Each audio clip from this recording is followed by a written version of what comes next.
Somewhere, right now, a mother is folding the clothes of a child who no longer exists. She knows he's gone. The doctor said so. The silence in the room screams it. But she still folds. One sleeve, then the other. As if he's coming back, as if there's still time. That's what we do. We keep folding. We plant trees in burning forests. We bring children into a collapsing world. We laugh at birthdays like we're not rotting in real time. We know we're dying, but we pretend we're not. Why? Why does every cell in your body want to keep going when the ending has already been written? Why does your heart keep beating after a funeral? Why does a wounded animal crawl toward life even as its blood leaks out? Science calls it the survival instinct. Religion calls it divine purpose. Capitalism calls it productivity. But none of them can answer the question that matters most. Why don't we want to die, even when death is guaranteed? You fear it. You hate it. You avoid it. You throw makeup, money, and meaning at it. You turn death into a stranger when, in truth, it's your only loyal companion. Every story you've ever loved is a story about trying not to die. Every religion is a strategy to outlive the grave. Every act of kindness, every child born, every work of art, every lie we tell ourselves is resistance. Man is the only creature who refuses to be what he is. Albert Camus. We know we are mortal, but we refuse to act like it. And that refusal has built entire civilizations. But here's the uncomfortable truth no one wants to say out loud. Maybe all of this, the hope, the healing, the legacy, maybe it's all just fear, not courage, not purpose, not meaning, just fear. And still, somehow, it keeps us alive. In this video, we're not going to escape death. That's impossible. We're going to expose it, unmask it, and ask why. In a world where dying is certain, we live like we can beat it. Let's begin. A cancer cell doesn't know when to die. It keeps dividing until it kills the host. That's the closest thing to immortality nature ever gave us. A mistake. Now here's the brutal paradox. You're programmed to survive by the same system that guarantees your death. Look at how absurd this is. Your cells regenerate. Your immune system fights like hell against invaders. Your blood clots instantly when you're cut. A newborn gasps for air the moment it enters the world. A drowning body will claw for the surface, even if the mind has given up. Every single thing alive is wired to resist its own ending. But here's the kicker. Why? From an evolutionary standpoint, the answer is clean and cold. Reproduction, adaptation, survival of the gene pool. You want to live not because you matter, but because your DNA is selfish. Richard Dawkins put it bluntly. We are survival machines, robot vehicles blindly programmed to preserve the selfish molecules known as genes. You are a delivery mechanism. You were never the point. That hurts, and that's the beginning of truth. But here's where it gets worse. You're also self-aware. You know you're a vehicle. You know you're going to die. And your body doesn't care. It keeps resisting. This conflict is what Ernest Becker called the vital lie. The irony of man's condition is that the deepest need is to be free of the anxiety of death, but it is life itself which awakens it. Your heart wants to beat, your skin wants to heal, your brain wants to block out the very thing it understands best, that none of it is permanent. A rat will stop struggling if it believes escape is impossible. A human will hallucinate hope. That's not strength. That's denial dressed as instinct. And yet, it works. Evolution doesn't care if the mechanism is truth or illusion, as long as it reproduces. So we resist.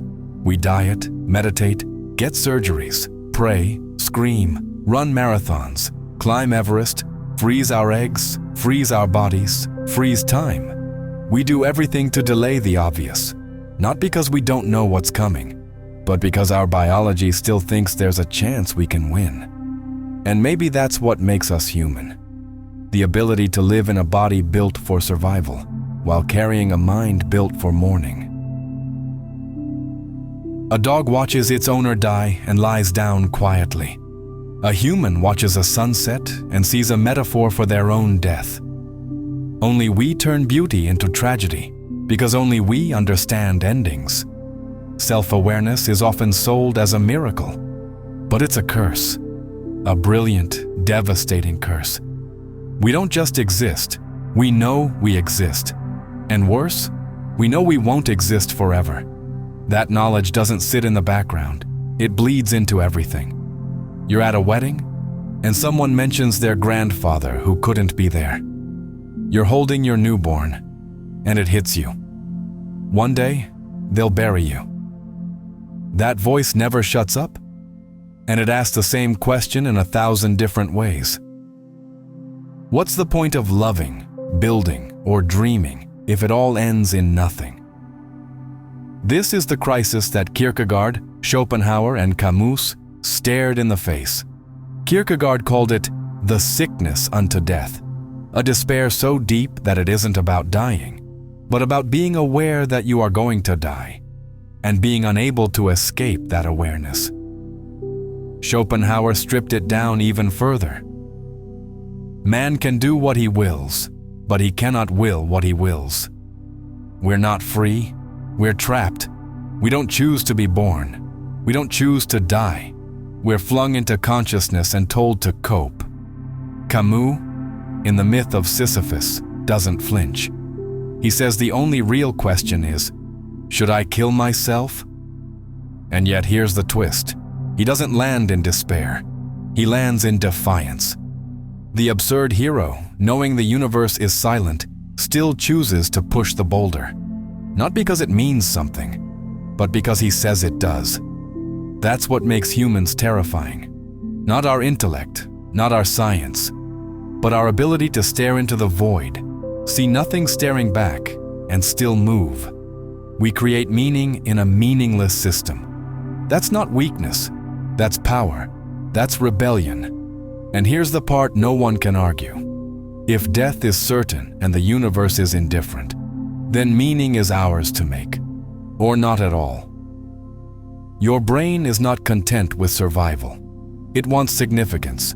It wants a why. Even if the why is stitched together from borrowed myths, recycled quotes, or your grandmother's hands.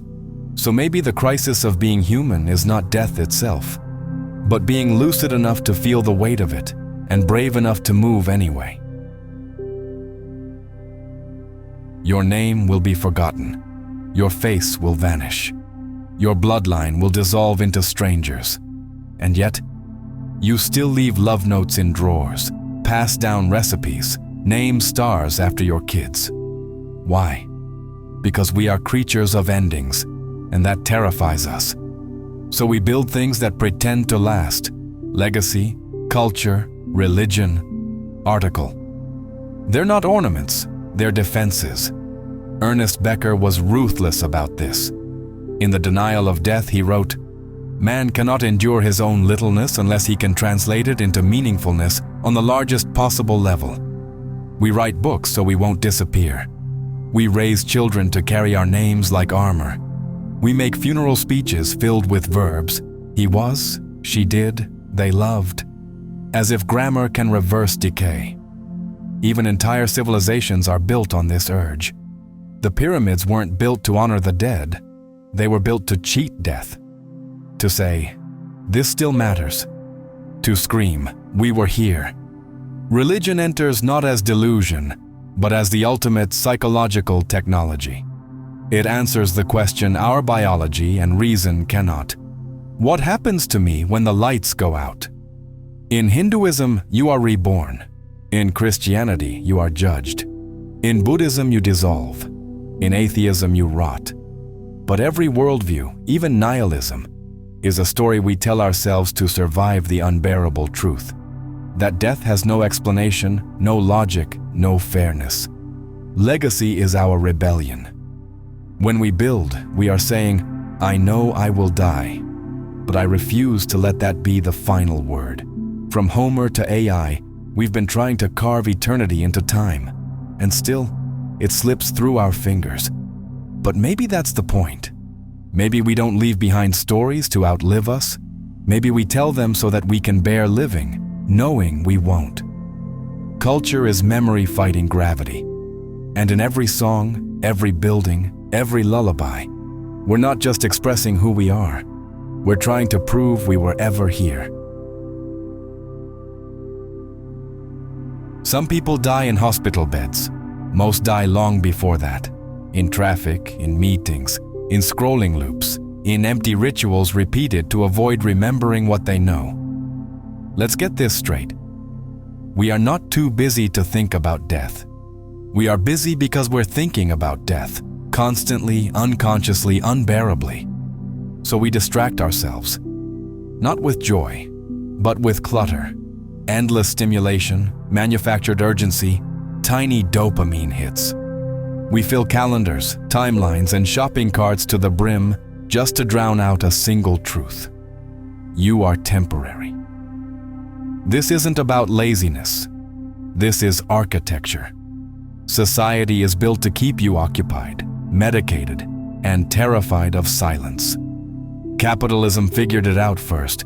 If death makes you anxious, turn anxiety into consumption. If you're aging, sell skincare. If you're lonely, sell love. If you're dying, sell hope, packaged in wellness, progress, or purpose. It's not a conspiracy. It's worse. It's a shared agreement. Lie to me, and I'll lie to you. Just don't say the word. Death, the real taboo. Ernest Becker again. Modern man is drinking and drugging himself out of awareness, or he spends his life immersed in distraction, so he does not have to face his death. We sedate truth with entertainment. We flatten time with schedules. We bury mortality under the weight of trivia, celebrity drama, productivity hacks, office gossip. And when that fails, we self-destruct.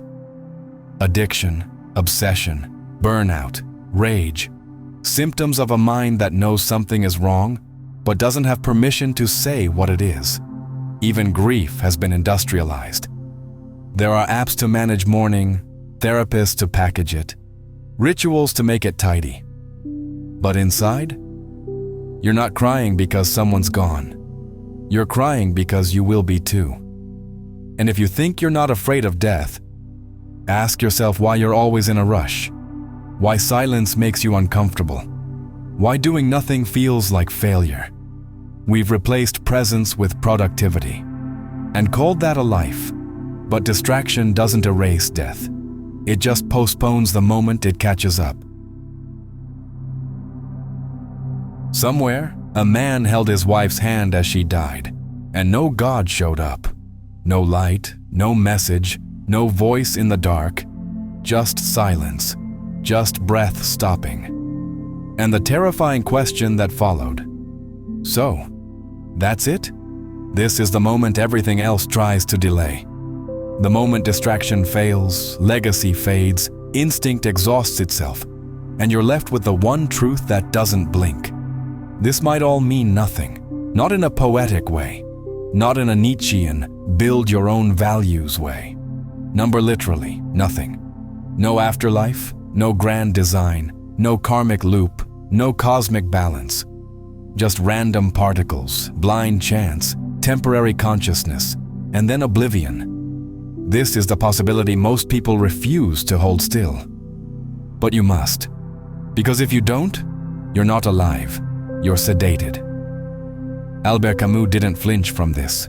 He said, "There is but one truly serious philosophical problem, and that is suicide." That's not nihilism. That's honesty. To ask, if life is meaningless, why should I keep going? And his answer? Not religion, not hope, not lies, revolt. Live anyway, create anyway, love anyway. Even when nothing guarantees you that it matters. Not because it will last, not because it's sacred, but because you chose it. And choice, in the face of nothingness, is power. Becker called this the heroic act. to live with the awareness of death and the absurd, and still choose to live with courage. That is what no one can argue against. If death is coming and nothing will remain, then every act of kindness is a miracle. Every moment of connection is defiance. Not because it's eternal, but because it's real. Now brief and burning, you will die. So will everyone you love. And maybe none of it will mean anything in the end. But if you're still here, still breathing, still choosing, still fighting to care, then maybe the question isn't why we don't want to die. Maybe the real question is, why do we keep living even after we know? We spend our lives trying to outrun an ending we already know is coming. But maybe, just maybe, it's not about the end at all. Maybe it's about what we do with the time we have. If this video made you feel something, if it gave you clarity, discomfort, perspective, or even just a moment of stillness in all the noise, then you've already given something back. Your time, your presence, your attention, that matters more than you know. But if you want to take it a step further, if you believe in keeping this kind of content alive, real, unfiltered, and brutally honest, then becoming a channel member or using the Super Thanks feature is a powerful way to show it. It's not about money. It's about building something together. Members get access to exclusive content, early videos, behind-the-scenes thoughts. But more than that, they help protect a space where uncomfortable questions are welcomed, not ignored. Still, if all you ever do is watch, reflect, and maybe share this video with someone who needs it, you're already helping more than you realize. We live, we die, but somewhere in between, we connect. Thank you for being part of this. Stay curious, stay awake, and if you feel it, stay with us.